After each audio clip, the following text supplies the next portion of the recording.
में ज्वाइन कर रखा है सीनियर सियासतदान जनाब एजाजुल हक साहब ने। एजाज साहब बहुत शुक्रिया, आपने प्रोग्राम के लिए आज वक्त निकाला। भी कुछ देर पहले जो हुकूमत और पीटीए के बीच डायलॉग हो रहा उसका पहला दौर ख़त्म हुआ, एलामिया भी आया, उसके ऊपर मैंने सेर हासिल गुफ्तगू किया पहले चंक में, और इस बीच इतला मिली कि आपको भी मुज़ाकराती कमेटी का हिस्सा बनाया गया और खालिद मक्सी साहब को भी बलूचिस्तान से। तो आपको इस सिलसिले में आपसे मुशावरत की गई, आपको एतमाद में लिया गया इस अमल का हिस्सा बनाने के लिए, या बारों बार ही कम हो गया? नहीं, मेरा ख्याल है कि उन्होंने खुद सोच कर जो कुछ कोलिशन पार्टनर्स को साथ डालना होगा, तो खालिद मक्सी साहब भी मेरे ख्याल में बाप पार्टी से ताल्लुक़ रखते हैं, और मेरा भी उन्होंने नाम मेरे ख्याल में आखिरी मोमेंट पे पहले उसमें तो निशिस्त में नहीं आया था, जैसे आपने बताया कि अब उन्होंने डाल दिया। और अच्छा, मैं समझता हूँ एक बड़ा पॉजिटिव जेस्चर है ये कि जो इतना डेडलॉक है मुल्क के अंदर, महाजराई है, अगर इसके ख़ात्मे के लिए कोई पेशरफ्त हो सकती है तो बहुत अच्छी बात है। इस अमल को आप कैसा देखते हैं? क्या इसमें पाकिस्तान में जब भी कुछ सियासी डायलॉग ऐसे होते हैं किसी डेड एंड पे जाके, तो हमने हमेशा देखा कि हम थर्ड फोर्स की जानिब देखते हैं कि इस्टेब्लिशमेंट की क्या हिमायत हासिल है, वहाँ से ग्रीन सिग्नल है या नहीं है। तो अब के बार आपको लगता है कि वहाँ से ग्रीन सिग्नल है और को वाकई मानी खेज मुज़ाकरात हो सकते हैं? ये देखिए, मेरा तो ख्याल है कि अगर दोनों इतराफ़ से इस बात पे मतलब इत्तफ़ाक़ राय हो जाए कि इस मुल्क को हमने आगे लेके चलना है और हमारी अना जो है इस मुल्क से बालातर नहीं होनी चाहिए, जो पाकिस्तान की बेहतरी अगर उसके लिए काम करना है, फिर तो मेरा ख्याल है रास्ते निकल आएंगे। लेकिन अगर कोई टाइम गेनिंग टैक्टिक्स हुआ या कोई इस किस्म की डिमांड्स ले आए जो कि मुमकिन नहीं है किसी के पास उनका हल, तो क्योंकि मैं समझता हूँ डायलॉग हमेशा गैर मशरूत होने चाहिए। आप अपनी मुतालबात ज़रूर रखें, अपनी तकालीफ के बारे में बताएं, और उसका अजाला करने के लिए भी जो दूसरी जानब से देखा जाएगा तो मेरा ख्याल है कि उसमें बेहतरी आएगी। लेकिन अगर हम कहें जी ये हमारी डिमांड्स हैं और इस तरह ये हो, पहले कदम ये हो फिर दूसरा कदम ये हो, तो फिर वो मुज़ाकरात कामयाब नहीं होते कभी भी। ठीक है, आप पहली बात ये है कि देखें जी, मैं ये कहना चाहता हूँ कि हुकूमत और एस्टेब्लिशमेंट कोई दो नहीं है, हुकूमत और एस्टेब्लिशमेंट एक ही है। बिल्कुल ठीक। और ये और ना ही मुल्क के अंदर इस वक्त मार्शल लॉ है, क्योंकि जब भी ये बात की जाए लोग हवाला देते हैं, देखें जी जनरल परवेज मुशर्रफ से बातचीत, ज़ियाउल हक से बातचीत हुई, लेकिन उस वक्त मुल्क के अंदर मार्शल लॉ था और उनकी हुकूमत थी, और उस वक्त वो डायलॉग उन्हीं के साथ हो सकता था। अब मुल्क के अंदर मार्शल लॉ नहीं है, चाहे और जो मर्जी आप कहना चाहें आप कह सकते हैं, तो मुज़ाकरात हुकूमत के ज़रिए होंगे, और हुकूमत और इस्टेब्लिशमेंट यानी एक ही मतलब गाड़ी के दो पहिए हैं, और आपस में मुशावरत के साथ, आपस में बातचीत के साथ ये कमेटी बनाने के लिए भी लाजमी बात है कोई ना कोई मुशावरत हुई होगी उनके साथ, और एक ओके हुआ मामला आगे चलें। आपने अभी कहा कि मुज़ाकरात गैर मशरूत होने चाहिए, कोई ऐसा मुतालबा ना हो जिस पे अमल दरामद करना मुश्किल हो। क्या ऐसा मुतालबा है जिसके ऊपर अमल दरामद मुश्किल हो सकता है हुकूमत के लिए?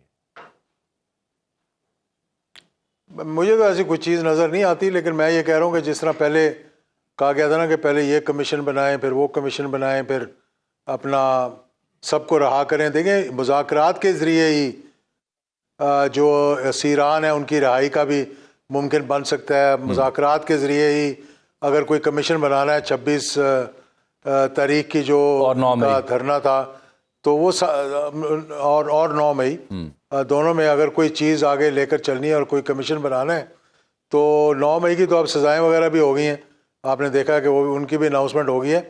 तो जो भी कमीशन वगैरह बनेगा वो इसी मुज़ाकराती टीम के ज़रिए बनेगा ना, दोनों तरफ से गुफ्तगू शनीद के साथ, बातचीत के साथ।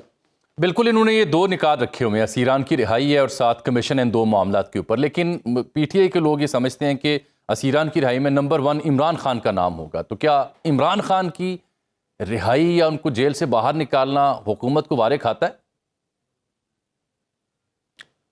देखें, जब जेल से निकलना होता है या जब केसेस ख़त्म होने होते हैं तो रास्ता भी निकल जाता है। माजी के अंदर भी आपने देख लिया कि बड़े बड़े केसेस बने थे, और फिर जिस दिन वो क्या कहते हैं चुटकी बजी तो सारे केसेस भी ख़त्म हो गए और मामला जो है वो ठीक हो गए।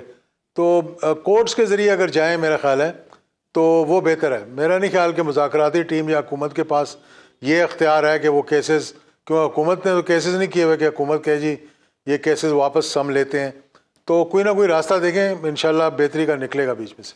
बदले में पीटीआई से क्या तवक्को हो सकती है सरकार को, इस मुज़ाकराती कमेटी को पीटीआई से क्या मांग हो सकती है इस सिस्टम की?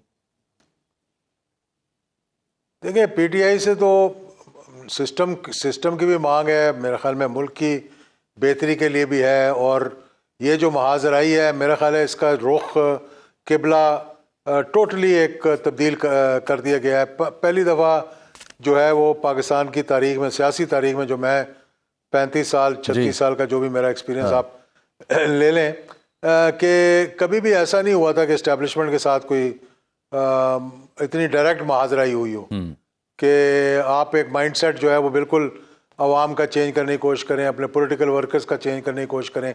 तो ये चीज़ें जो है इसका अजाला करने की ज़रूरत है, लोगों को सही डगर पे लगाने की ज़रूरत है, पाकिस्तान की बेहतरी के लिए काम करने की ज़रूरत है। और मेरा ख्याल है कि पीटीआई में भी ऐसे लोग हैं जिनसे मेरी मुलाकात रही है और जो मेरे स्पेशल कमेटी में हमारे साथ रहे हैं, कि उनकी भी बड़ी पॉजिटिव थिंकिंग है। तो अगर वो पॉजिटिव थिंकिंग वाले लोग अगर सामने आएंगे तो मेरा ख्याल है कि एक कोई ना कोई रास्ता बेहतरी का निकल सकता है। एजाज साहब, आपने बराह रास्त भी मुल्क की सियासत के उतार चढ़ाव देख रखे हैं, बैनुल अक़वामी ताल्लुकात को भी आपने बड़ी कुर्बत से देखा हुआ है।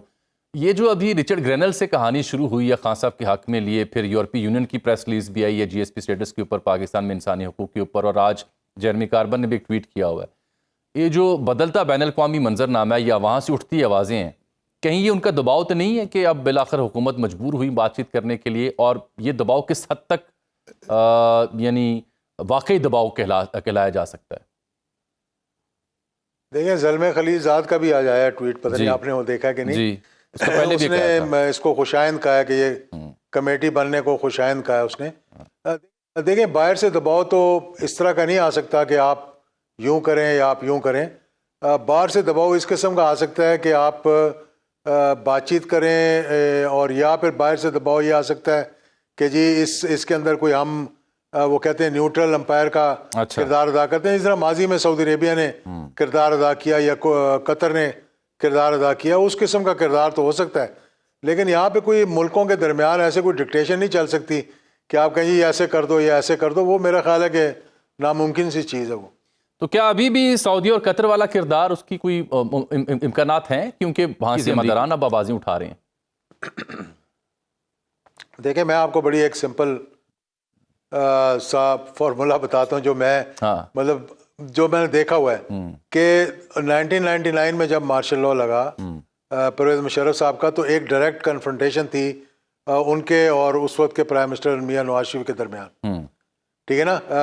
मौजूदा सूरत हाल में वो डायरेक्ट कन्फ्रंटेशन नहीं थी इस किस्म की कि वो किसी को नीचे उतारना चाह रहे थे। हाँ, ये ज़रूर सोचा जा रहा है कि शायद उनको बनता हुआ नहीं देखना चाहते थे वो, तो इसलिए उन्होंने लॉन्ग मार्च किया।